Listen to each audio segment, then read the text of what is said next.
para kay Stephen Holt. Oras na para isakatuparan ng pagkuha ng kampiyonato laban sa TNT Tropang Giga ni Coach Chot Reyes. Mga strategy na gagawin nila kay RHJ, inilabas din ni Stephen Holt sa interview ng media.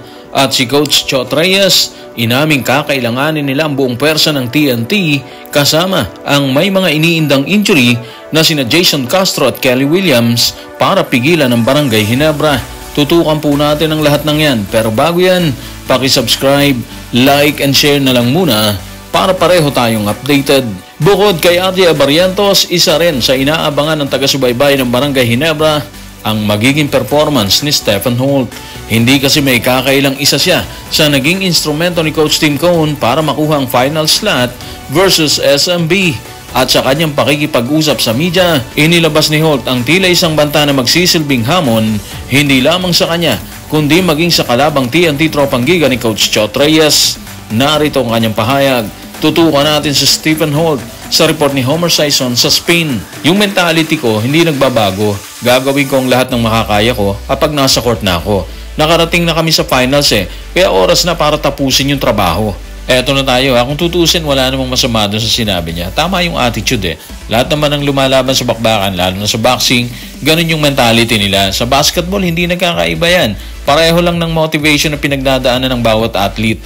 And may kay din naman siya nasabihin yan kasi mabigat din yung naging performance niya mula sa elimination hanggang dito sa semis kung saan binakbakan nila yung SMB at tuluyang tapusin sa Game 6, hindi ba? So ibig sabihin, nakapag-build na siya ng confidence matapos akyatin ng finals. So again, yung sinabi niya is malaking hamon sa kanyang grupo or sa Ginebra, pero magsisilbing hamon din yan sa kalaban nilang TNT Tropang Giga. For sure, aware sila sa sinabi ni Stephen Holt, kaya hinala natin, gagawin ng grupo ni Coach Chot ang lahat para biguin si Stephen Holt na may naitalang 14 points, 4.6 rebounds at 4.1 assists sa 6 na bakbakan versus SMB dito sa semis. Alam din ni Coach Chot na hindi pinaporma ni Stephen Holt si Allen Durham ng Meralco sa quarterfinals. Kaya posible talaga na may ihandang strategy ang TNT laban dito kay Stephen Holt. Sa patuloy na panayam ng media, nabanggit ni Stephen Holt ang posibleng strategy na gagawin nila kay RHJ na posible ring magbigay ng problema sa kanilang grupo ng Barangay Ginebra. Tanong, ano nga bang gagawin nila kay RHJ? Siya ba ang inatasan para sagupain o depensahan ang dating NBA player? Tutukan natin si Stephen Holt sa report ng PBA.ph. Hindi ko alam kung ako or si Justin ang unang sasagupa sa kanya dyan. Pero malinaw na palitan kami dyan. Mahusay na player yan Hindi mo siya mapipigilan. Kailangan mong limitahan yung paghawak niya ng bola. Pahirapan siyang makakamada. Magiging team effort yan. Iba kasi itong TNT kumpara sa SMB. Magiging mahirap na tas yan. Pero sabik na kami dyan. So base kay Stephen Holt, silang dalawa ni Justin ang posibleng sumagupa ng gusto kay RHJ, di ba? Meaning silang dalawa yung magiging defender ni RHJ na ngayon ay may hawak ng napakalaking 28 points, 12.8 rebounds, 6.3 assists, 2.8 steals, at 1.8 blocks per game po yan. Sa buong conference po yan Ganun kasolid yung laro ni RHJ ngayon. Kaya tingin natin, kapag hindi nila napigil or hindi napigil ng Ginebra ang kanyang opensiba, may chance talaga na hindi nila makuha yung kampyonato. Kailangan ma-check nila ang galaw ng dating NBA player para mas maging madali sa grupo ni Coach Tim ang pagkuha ng panalo.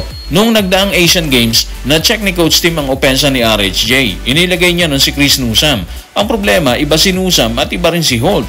May ganun sistema kasi Yung kahit magaling sa depensa ang inilagay mo sa kanya, nalulusutan pa rin sila dyan. Hindi naman natin sinabi na hindi kakayanin ni Holt si RHJ. Walang ganun. Siguro sinasabi lang natin is iba-iba sila ng estilo at yun ang magiging problema kay RHJ. Kung tila sigurado si Stephen Holt na silang dalawa ni Justin ang aatasang pumigil kay RHJ, hindi naman ikinailan ni Coach Chot Reyes. Nakakailanganin nila ang buong puwersa para tapusin ang paghahangad ng Barangay Ginebra. Natanggalan sila ng corona ngayong conference ng Governor's Cup. Narito ang kanyang detalyadong pahayag. Tutukan natin si Coach Chot sa report ni Russell Cadayona ng Philstar. It is just a matter of siguraduhin na meron kaming sapat na gamit. At sana sa pagkakataon na to, manatili kaming healthy para makalaban kami. Kakailanganin naming maging 100% lahat para magkaroon kami ng chance. Totoo yung sinabi ni Coach Chot kailangan lahat healthy, walang iniindang anuman yung players para mas maging competitive or siguro magkaroon talaga sila ng pagkakataong butatain ng Ginebra. Unang-una kasi, ang fans, talo na kagad ang TNT. Sa Ginebra na kagad papabor yan. Pangalawa, gutom ang Ginebra ngayong conference or season. Pangatlo, gusto ng Ginebra na bumawi sa pagkatalo nila sa TNT nung nagdaang season dito mismo sa Governor's Cup kung saan si RHJ din at Justin Brownlee ang mga import nila. So ibig sabihin, para magawa nilang idepensa ang titulo nila, dapat malusog ang grupo ni Coach Chot. Walang injury na magiging problema nila para makasabay sa mabilis na pagkamada ni RJ Barrientos, Scotty Thompson at Stephen Holt. Kung sisilipin nating mabuti, matindi rin ang weapon ni Coach Chot. Andyan pa kasi si Jason Castro, si Kelly Williams, mga veterano to na pwedeng kapitan ni Coach Chot sa mga dikit na bakbakan.